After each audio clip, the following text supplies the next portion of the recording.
Welcome. Let's go inside the RSTC Center here, see what we're all about. My students, you'll find out soon enough. Come on, we'll show you the body shop first.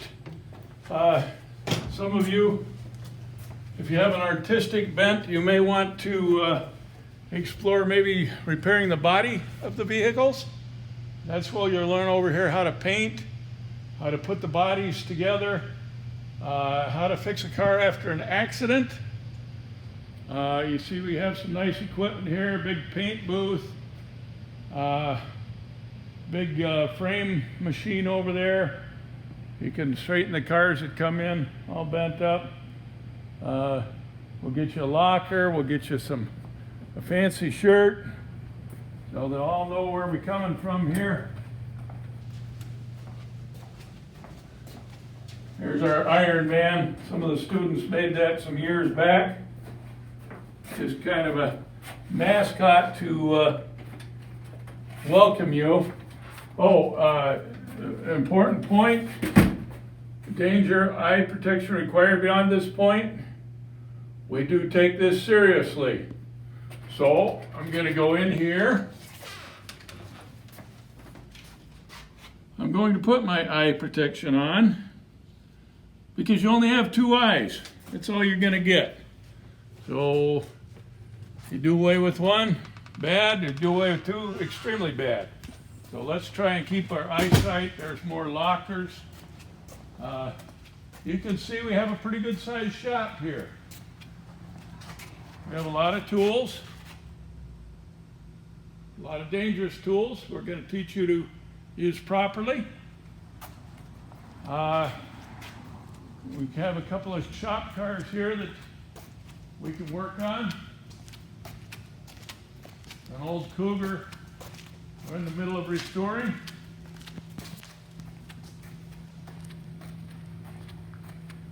Some of our toolboxes.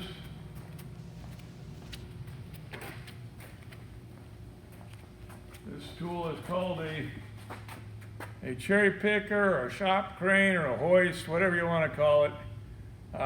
You generally lift engines out of cars with this thing. We got a transmission jack. When the car's up on the hoist, you can remove the transmission by using this jack. We have an oxygen and acetylene torch here. We'll teach you how to use that. We might want to cut some parts. We might want to cut some parts. We might want to heat some parts, get them apart.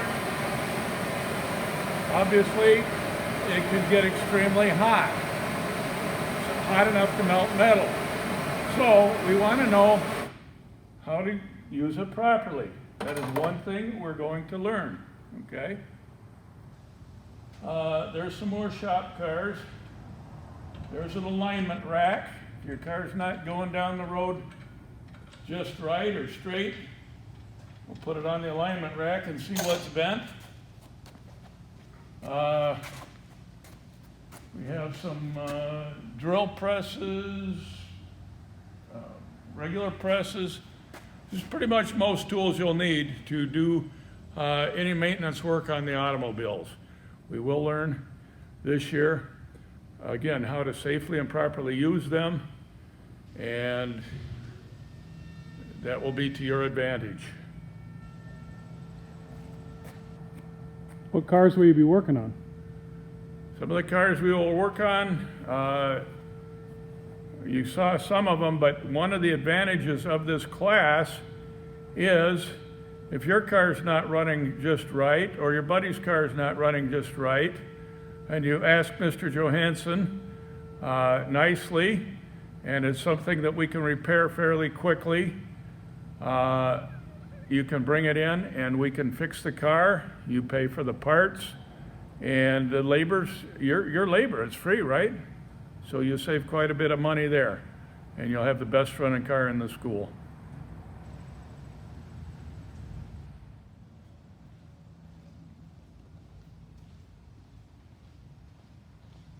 Well, that's a very quick tour of our garage. You will get to know it intimately the more we're here. I'm excited. I hear we are trying to get you back as early as next week. So I want to get going here. I don't want to waste any more time. I want to start showing you the very first thing I learned, and the most common maintenance repair that we do is changing the oil. So with that being said, we're going to change the oil on this 2008 Toyota Highlander. Thank you. This year, our course of study is maintenance and light repair on automobiles. The most common, and I would argue the most important maintenance to do on a vehicle is the oil change.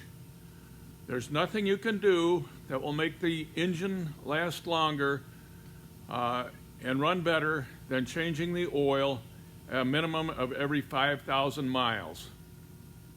This vehicle, we'll see, actually has a reminder telling us that it's due for an oil change.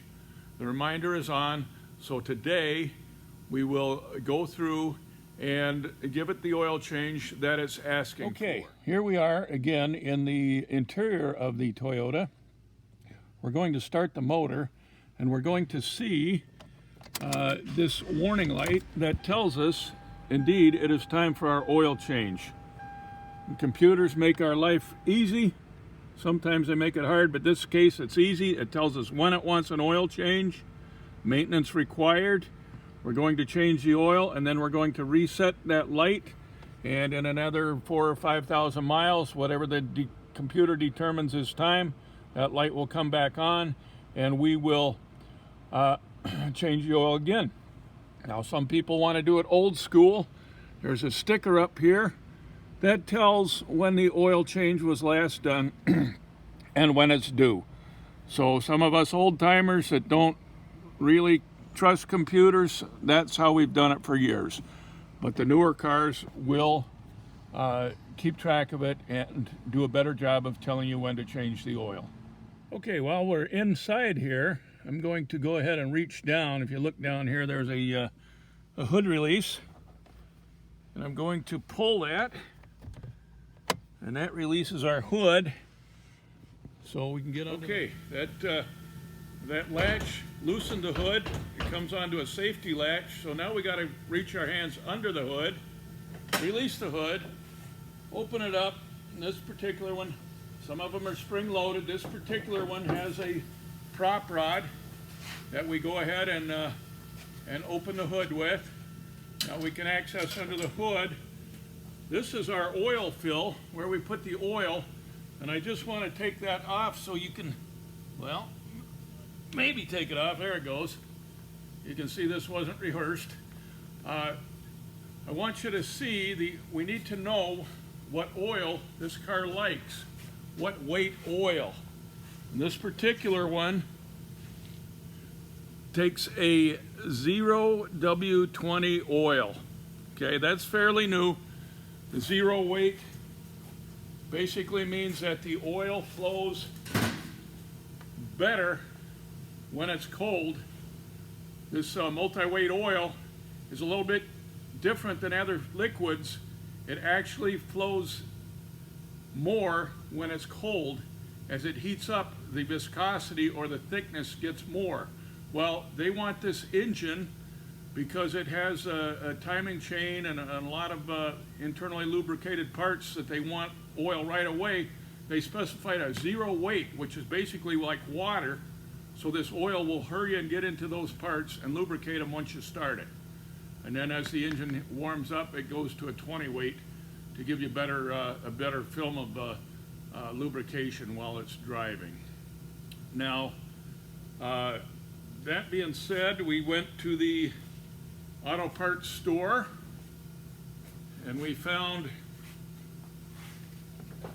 some 5W20, or I'm sorry, 0W20 synthetic oil. It's up to you whether you use synthetic or regular oil.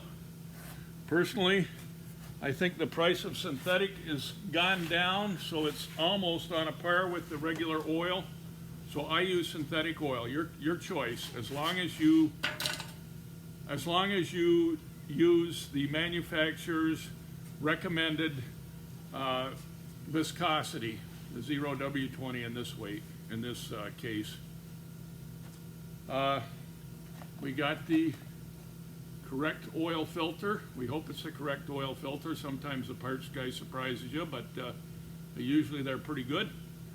And right now, we're going to go under the car, find the drain plug, and drain the oil out.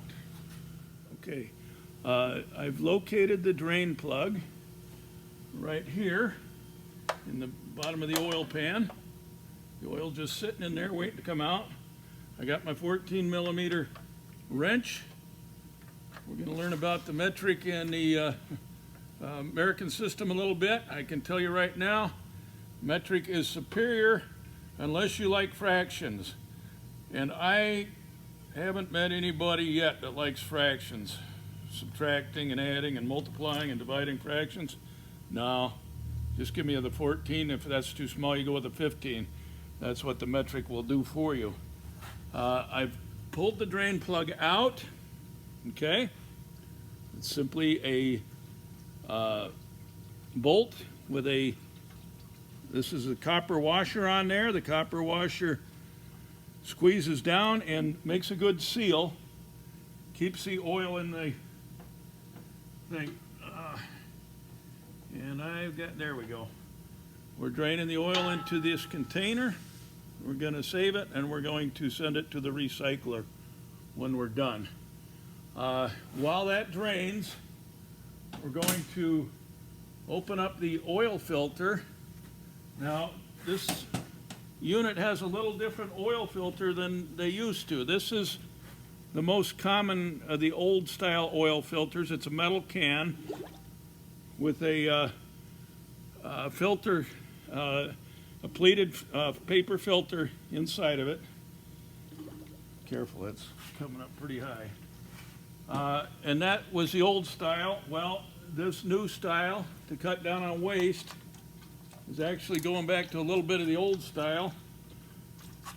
Just gonna have to come this way a little bit. You see how that oil's draining? You want to keep that draining until it's no longer a steady stream. When it starts dropping individual droplets, you'll know enough oil is drained out of there, so we can put the plug back in. Right now, I am removing the oil filter cover or cartridge, whatever you want to call it, and it's going to start draining out here pretty soon. There it goes. And this style oil filter is a paper style filter. It's the same thing that's in this. It's the same thing that's in this can, only instead of having a metal can that we have to send to the landfill or to recycle the metal, the canister, we just replace the pleated paper that's inside of the canister. So a lot of the newer cars are going to this style for sustainability. Okay, I'm going to finish unscrewing the oil filter here. And if you got a question, is this oil hot? Yes, this oil is hot. We drove 30 miles to get here. And be careful. Be careful.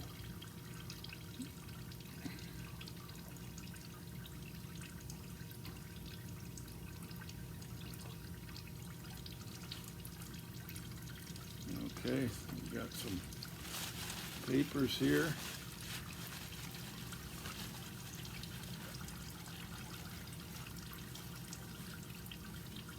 And I apologize. I did not properly put my safety goggles on, my safety glasses. So I'm going to stop right here. I'm going to get my safety glasses on. and I'm going to give myself a demerit for the day because I know better than that. And I'll be right back with you. Okay, we're back. I've got my safety glasses on and I feel much safer. I apologize again for the bad example that I set. We got the oil, it's dripping single drips now, so we're good there. You can see it drip, drip, drip, drip, okay. So, we've got the old oil out. I'm going to go ahead and finish taking this oil filter out. There's your pleated paper filter, and there's your canister that holds the filter. There is an O-ring on here we're going to want to replace. Okay, the O-ring comes with the filter. So if you could open that up for me, we'll put the O-ring on, we'll put the filter in the, okay. I'm gonna get that O-ring wet with oil. And we're going to roll that O-ring right onto a little groove that's cut in there. And yes, I do prefer the old style canister, quick and easy, but this is what we're set with now, so this is what we do. Okay, we got the O-ring put on there properly. Okay, now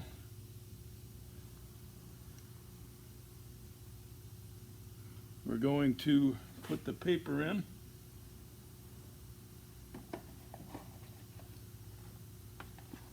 Okay, clicks in there, very good. And now we will reinstall this oil filter.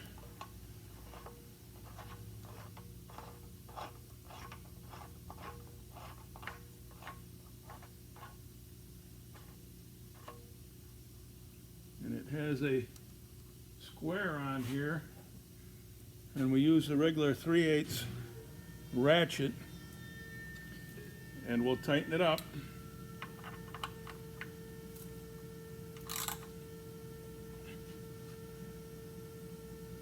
Okay, good. Now we will reinstall this drain plug, and we're going to do it by hand so we don't strip anything. These drain plugs generally have soft threads on them, so if you do happen to cross thread it, it will ruin the drain plug threads and not the oil pan threads. But I wouldn't rely on that. I would rely on carefully hand threading it in. And then of course, we're going to put the final torque on with the wrench.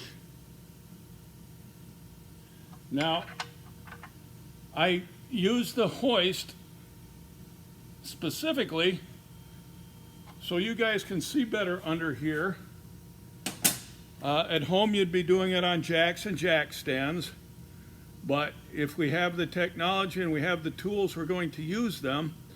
And don't worry, I will show you how to use the hoist, and we will be able to get underneath these cars and do some work.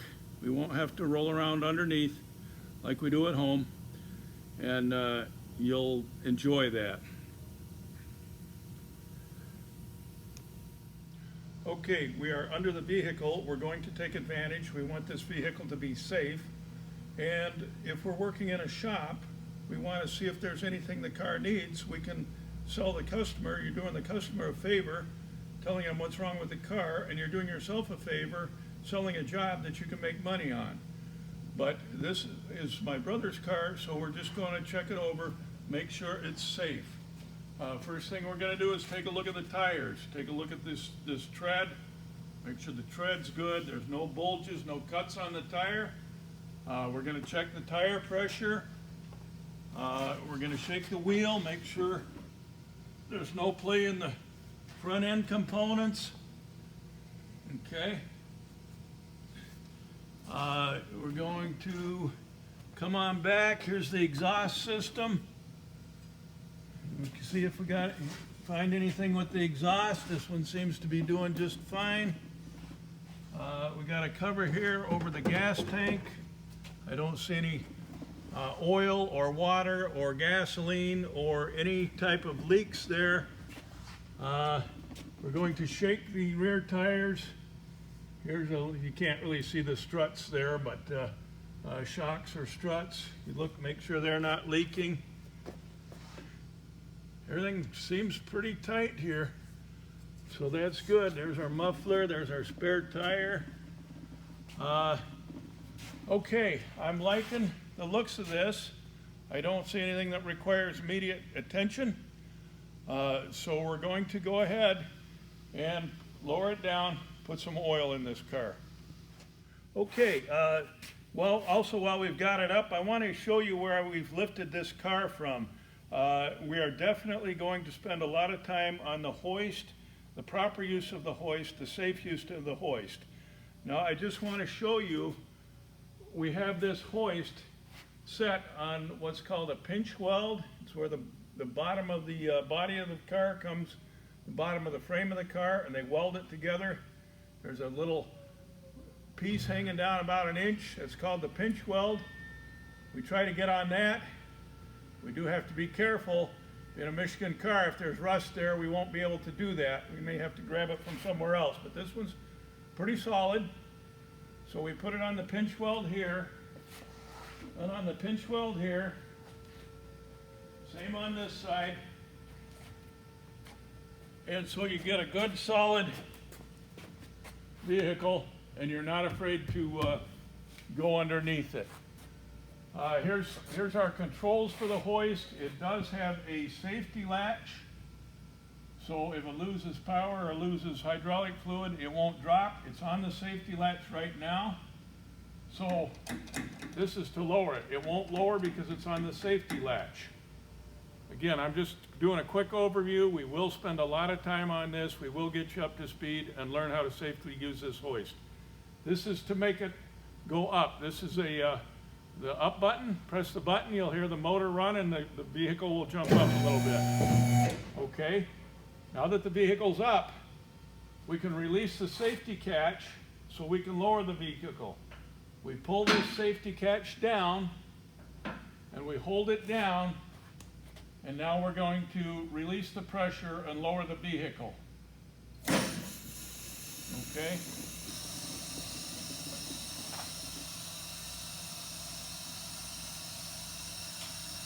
If I let go of this safety latch, it stops. And we have to take the pressure off it, release it again, and lower it. Just for safety, in case we do lose pressure, it's not going to drop on anybody.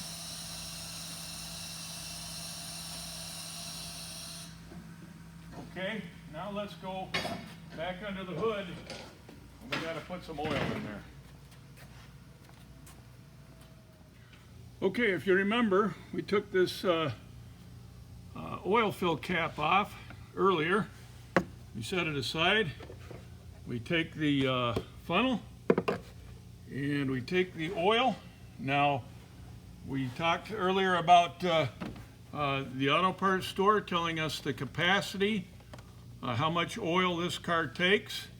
5 quarts, so we're going to put this whole container in there. It is 5 quarts. Most of them sell it, instead of selling it in gallons, you got to be careful. Some of them are gallons, some of them are 5 quarts. But most cars take approximately 5 quarts. Not all of them, you have to check. Some of them will take 10 or 12 quarts.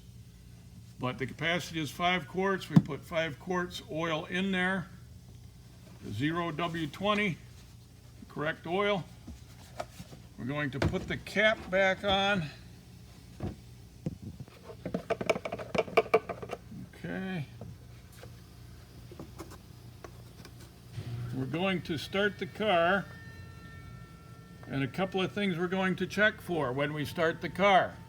Number one, we're going to make sure that the red light, the red oil light, goes off when it starts. That tells us we're getting oil pressure to the engine. Okay, it'll come on for a few seconds when you start it, because you have to fill the oil filter up with oil and the engine up with oil. After a couple of seconds, the light should go off, and then we'll come around and we'll peek underneath the vehicle. We're looking for leaks.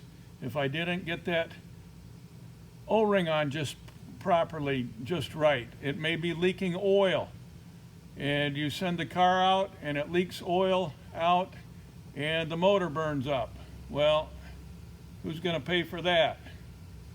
That's very critical that we do make sure it's not leaking oil when it goes out of here. So let's go ahead and go in and start it up. Okay, in case there's some confusion about these lights, there are a lot of lights on the dashboard. The one we looked at earlier was yellow, maintenance required light.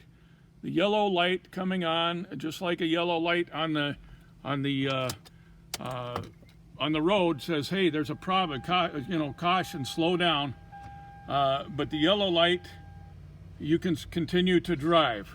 Now, the red oil light that comes on and tells you there's no oil pressure is right there. And you're going to watch that when you start the car. When you start the car, that should be red for just a little second and then turn off. So let's give that a try. Go ahead and start it and see if that light goes off. Okay, once that light goes off, you know you've got oil pressure. You know that it's safe. The engine's getting oil. It's not going to burn up. Now the next thing we'll do is, as we talked about, go under the car. We'll make sure that there's no oil leaks.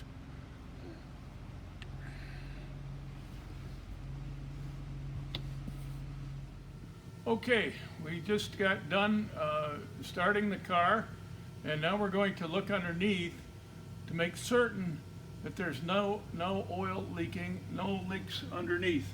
So I'm looking, it is dry, so we're happy.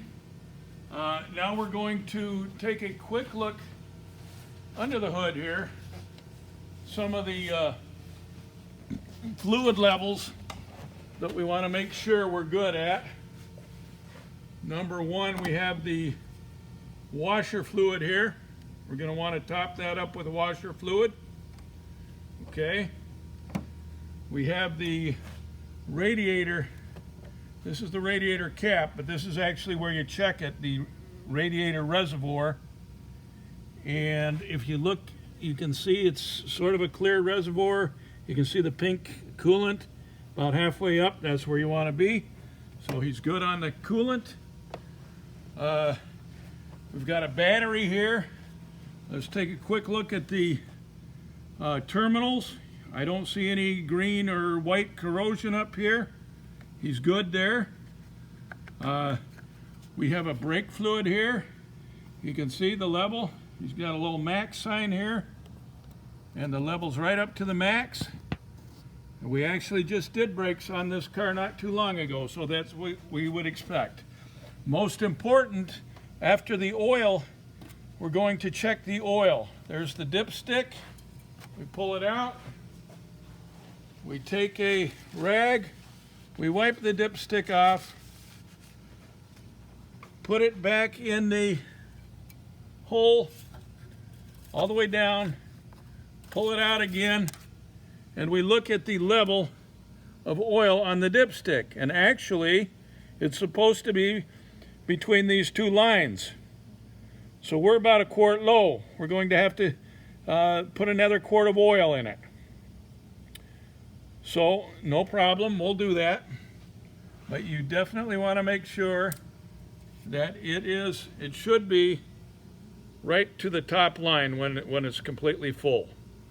So it's down to about here right now. I'm sure you can't see it because the oil's so clear, but we're going to put another quart in and bring it up to the top.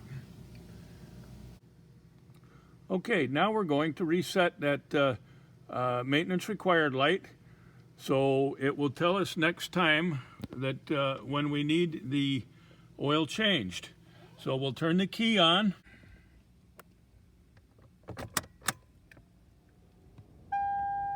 Oh, there we go. Maintenance required is flashing, so there we go. It's reset. So show you again how we did it. Say again how we did it. We went back to our smartphone and looked up, we Googled it, and it told us to set it to the first trip and then turn it off, hold our finger on the reset button and turn the key on. You saw it come on, you saw the light stop flashing, and then it went out. So we are now reset. We won't see that light again until it's time to change the oil again.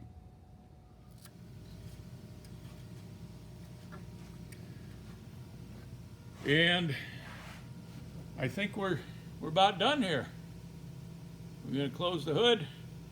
We're going to deliver it back to the owner, and he's going to have 5,000 miles of trouble-free motoring. Thank you.